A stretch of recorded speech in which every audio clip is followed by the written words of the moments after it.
were you able to speak to anybody from the Black Sabbath camp, like Bill, Tony, Giza, anybody? Did you speak to them after the You mean passing of recently? Yeah, after Ozzy passed away?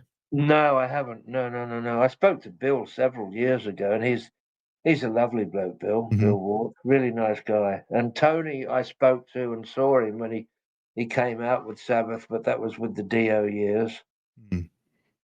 and saw Geezer and Tony that night. Vinny Appice was playing drums that night too. Yeah. Um, yeah, but yeah, but I've had a major connection with all of them really over the years. I did tracks on Bill Ward's first solo album, which was Ward One Along the Way, which was a great album. I was really pleased to be a part of that. And I did a Black Sabbath album with Tony and with Eric Singer in the band, Ray Gillan, which is a very good album, I think, and highly underrated. That's the Eternal Idol Mhm. album. And so the family tree, my connection in it is all there, doing the work with Bill Ward and then the Sabbath album and all the albums I did with Ozzy, and it was just obviously the elephant in the room that I didn't even get a mention on that day. But I really didn't expect to because of past history and some of the stuff that wasn't so favorable. I mean, Bob, you had an incredible journey since the early days with Ozzy, and Yeah, there's been many talented musicians that come and gone, from the band, and yeah. some they truly made their mark afterwards. And do you feel that there are any certain members that did your music justice better than others? I'd love to hear your perspective on the various lineups over the years, and how do you think they stack up against each other?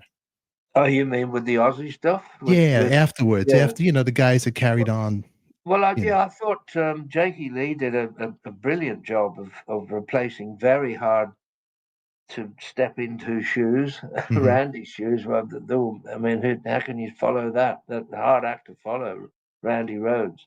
And Jake did a brilliant job of doing that at the time, I thought.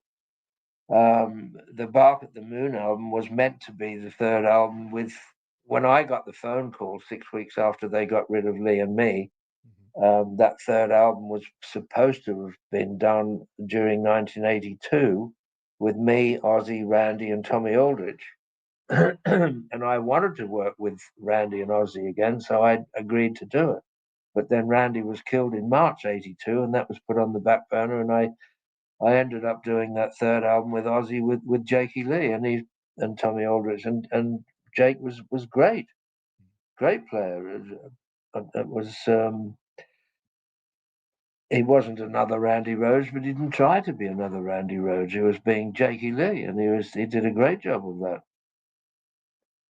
Zach Absolutely. was another one. He was great. I didn't get to work with any of the other guitarists, but Mm, I did work with Zach on albums, and I worked with Jake, and they were both great in their own way. yeah, those 2 definitely Yeah. they've definitely Ozzy was always known to have the best of the best, and, Oh yeah, it was like a credential. If you've been in the Aussie band, then you got to be hot shit. did you ever get a chance to well, did you was Randy Castillo on the Yes, old yeah, he yeah, was yeah. on I played yes. with Randy Castillo as well. He was a good drummer, a nice guy, and we got on fine. Yep, yep, Yeah, yep. Yeah, yeah, the No Rest for the Wicked album and that's No right. More Tears. That's right, the Randy was a Mm, part of that, yeah. and, I mean, during that time, was you were, of course, in touch with Lee, would you speak with Lee about that, or Lee was Oh yeah, yeah. Lee and I stayed in touch all the way through, really. just Even up till to close to his death. yeah, He was in pain and on so much medication. He swelled up like a balloon, and he was in a terrible state. But he fought as hard as he could, and he released another album before he went, which was admirable of him. And he finally got his gold and platinum albums, but that he should have had like 30, 40 years ago. It was a bit of a disgrace, really, that he had never been awarded his gold and platinum albums for Blizzard and Diary. That he got them right before he died, but So he learn just to forgive at the end and just was grateful that he got it? Was he that type of guy, or? yes, yeah, he said, "Let's bury the hatchet." That's sort of thing, but Mhm. it's hard to say why he got them. He was a dying man. He knew he was dying. He had limited time, and he's saying, "I've never had my gold and platinum albums," and then all of a sudden he gets them. I mean, who benefits from that? Him or them? I Mhm. think it was done to save face, to be Yeah. honest.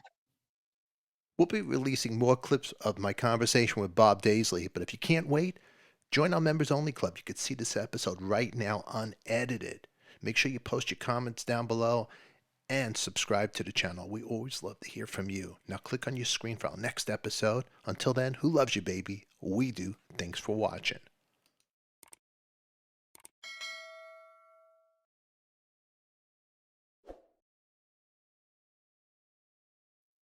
Did I forget to mention Artist on Record, the rock and roll podcast, now streaming on Apple Podcasts, Spotify, iHeartRadio, and YouTube Music. Check it out. Take us on the go wherever you go. We'll see you later. Now get out of here, you crazy kids.